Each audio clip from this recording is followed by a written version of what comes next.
哎，朋友们，咱这一张呢画一个横构图的画，配上一些老干和一些鸟的组合。现在呢，咱们就开始画。这个画头呢，就放在下面这个位置。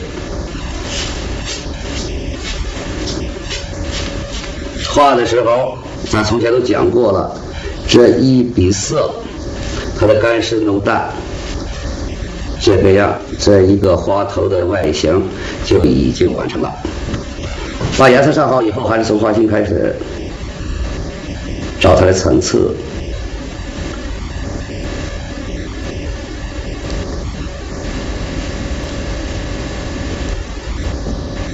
找层次的时候，咱们都讲过这些东西，笔的走向，顺于花瓣的走向，这样层次一步一步的就找出来了。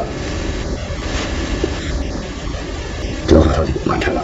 在这个地方加一个花苞，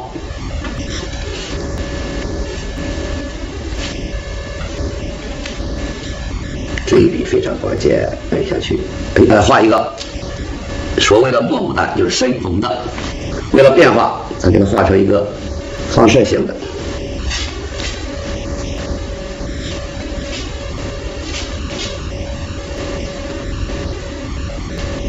靠近这个原来画的花的时候，一定要小心，既要保持它的形，又不能叫它碰撞太近，离得太近以后，它的互相的深化，造成颜色的脏。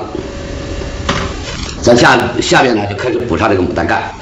这个牡丹盖呢，这是横幅的，它的走向呢就斜着的出枝，从这个左下角开始，这个绝对不能含糊。它这个样，对错感觉不够的地方可以再补一补，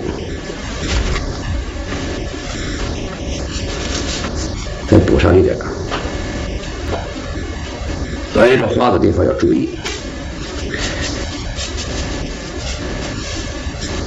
好，咱现在呢就开始要浇墨、破淡色，还是咱讲过的那些东西。